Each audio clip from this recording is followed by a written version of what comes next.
Dear subscribers, as you know, we shared many information for you, and we are studying very hard to find current news for you. However, I cannot use this channel for future. Please follow our new channel called as Daily News Report and watch our video to support us. Link in description. Also, you can reach the video we shared on Daily News Report by clicking on the top right button. We highly recommend watching, subscribing and sharing. We will continue to share some news on this channel, but we take precautions against some situations for future. Thank you for supporting us. The stock markets sell off quite a bit. In the United States, the Dow right now is down over 1,500 points from its high. My question to you is, what is your perspective on this? Why do you see it happening? And do you see a sell-off continuing in the United States and around the world? Yes, I think everybody would like to know whether after this correction, which is not very substantial in comparison to previous corrections, whether after this correction it's a buying opportunity or whether investors should sell or reduce their positions on any rebound. My sense is that the world's economy is slowing down meaningfully. We have lots of announcements by economic sensitive companies, whether these are multinational German automobile manufacturers or industrial companies that serve numerous markets around the world, like Textron and so forth. The announcements have been guiding on the downside. And it's obvious that the Chinese economy is slowing down. And I'm an economist, but I also look at what is happening around me. I can say that there is a slowdown in economic activity everywhere I go to. So I'd say that corporate profits will likely disappoint at the time when valuations are very high and at the time when global liquidity is tightening. So my view would be, yes, maybe there will be a rebound on a very short-term basis. We're oversold, but we're nowhere near as oversold as we were in, say, February 2016. That was the last big correction from where the bull market continued to roar. But we are oversold on a short-term basis, and we can rebound somewhat. There's seasonal strength between now and early next year, but I doubt that the majority of shares will make new highs. Maybe a few shares will make new highs, but my sense is that the indices of most markets around the world, they've peaked out already. Now, last time we had you on, you were talking about how you thought it was unlikely that a major crash was going to happen anytime soon, but more like a slow grinding down, in a sense, of the stock markets around the world. What is your perspective? A lot of people I'm talking about are saying that they're looking for a more than 50% crash sometime soon. It doesn't seem like that's what you're looking for right now. Well, I would not rule out that a large number of stocks will drop by 50%. Don't forget, a large number of stocks have already dropped by 30-40%. So 50% is now not out of the ordinary. But I'd say this. I went through the 87 crash. We dropped by 21% in just one day. That is a crash. Or if you crash within 10 days by 20% or 15%, that is kind of a crash. I don't expect that right now. I think that central banks will come back in and ease monetary conditions and so forth. So I don't see a collapse. But I think over the next 2 years, investors will not make any money in equities, as, by the way, most investors have not made any money over the last 12 months. Some stocks have gone up, but if you look at global markets, with the exception of the US and maybe one or two other markets, all of them are in the red. So I think that the situation for investors is not very conducive towards large capital gains. I rather think that most investors who have a diversified portfolio will lose money. So the question is how much, and that will depend on what kind of stocks they own. Now, moving our focus to this bond market, we've recently seen the 10-year Treasury yield at its highest point since 2011. What is your perspective on why bonds are moving or are in a downturn right now, and where do you see them heading in the near future? Well, the Federal Reserve has been tightening monetary conditions and increasing interest rates since December 2015. And starting about a year ago, the Fed started to reduce its balance sheet. In other words, they didn't buy additional bonds, but they actually sold bonds, and as a result of that, they reduced the balance sheet. This combined with, let's say, some symptoms of inflation have led bond buyers to stay away.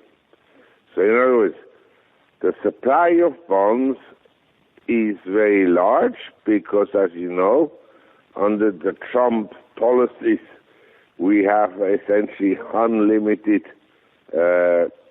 budget deficits, fiscal deficits, and we have reduced demand, which pushes up interest rates. I think that compared to equities, 10-year treasuries are now relatively attractive. Relatively. But they're not absolutely attractive because the yield is not like 5-6%, but it's 3.2%. Right, and when investors, start realizing this, how do you see the dynamics between the stock market and the bond market really playing out? Well, to tell you the truth, nobody knows for sure. There were periods in the last 100 years when bond yields went up and stocks continued to rally. And there were periods in the last 100 years when bond yields went up, in other words, interest rates went up, and stock prices declined. Both has happened. So if you ask me today, well, what will happen to the bond market, what will happen to the stock market, we don't know for sure.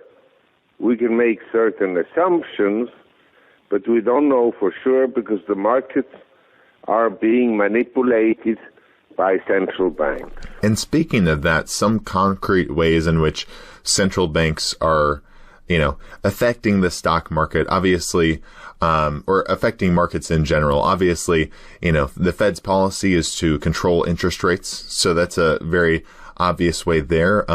But also Japan and Switzerland have, been buying equities. What is your perspective if we see another crisis where there's a significant drop in the stock market? Do you think other central banks and even the Fed might step in to prop up the market by buying equities? Well, that's a good question because basically to buy equities is not the mandate. But as you know, the Federal Reserve has a so-called plunge protection team. And to what extent it would be used in a further significant sell-off in equities, who knows? These are all things you and I, we don't know. We only can make certain assumptions. My assumption is that the Federal Reserve, and especially the Trump administration, does not want a stock market that collapses. So what the interventions will be, we don't know for sure. Maybe the Fed will not come in, but what can happen is that the Treasury Department would essentially buy equities. That is a possibility. And what specifically do you think that would look like, the Treasury buying equities? How would that happen?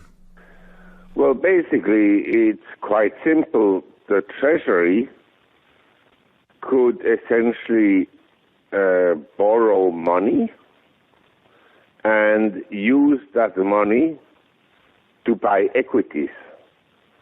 Now, if they borrow money, then obviously the deficit goes up, but then the Fed may ease monetary conditions, you understand? So indirectly, the Fed has, of course, an influence on essentially the government purchasing equities. But it may not happen, and it may happen. My sense is if the market here, the stock market, drops another 15%, in other words, we would be down by 20% peak to trough, the Federal Reserve will no longer increase rates, and it may very well start to lower rates once again.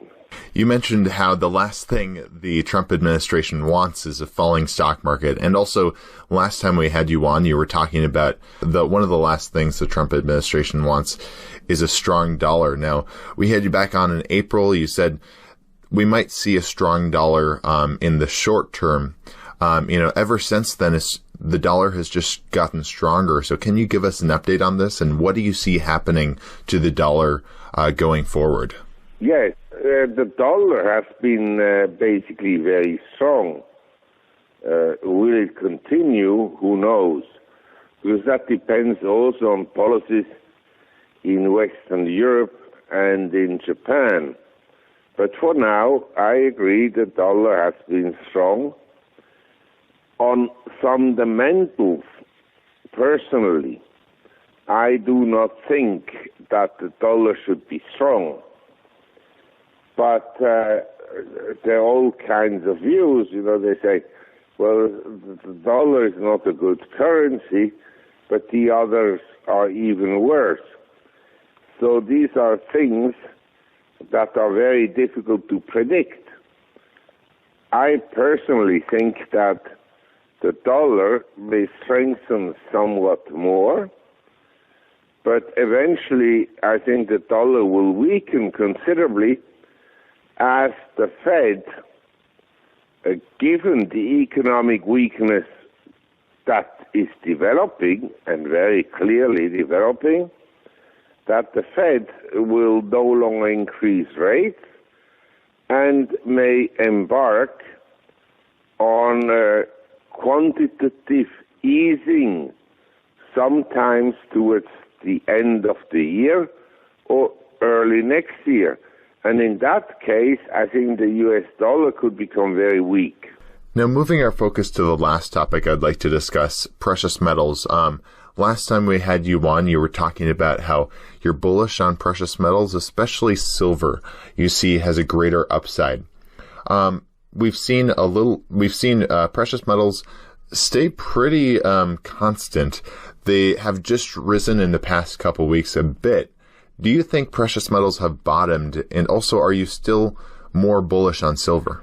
Well, the thing is, precious metals this year in US dollars are down 7%.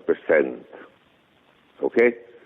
So it's not exactly a strong performance, but they're still up compared to 1999 and compared to December 2015. So it hasn't been a disaster. Moreover, this year, most European and Asian markets are down more than 7% in dollar terms.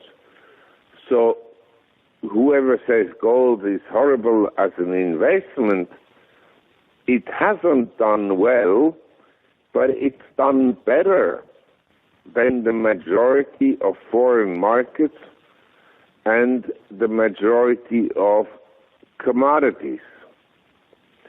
So I think that the performance is not a disaster, but I think given what I just told you, that eventually the Fed will not increase rates much further and will eventually cut them, I think gold and silver are relatively attractive investment vehicles. Definitely. And regarding gold versus silver, are you still seeing that silver has a greater potential upside? Yes, in bull markets for precious metals, silver tends to shine, in other words, outperform gold. But as I said, we don't know exactly when this turn will come and when precious metals will take off. Because the dollar strength, precious metals have less use for investment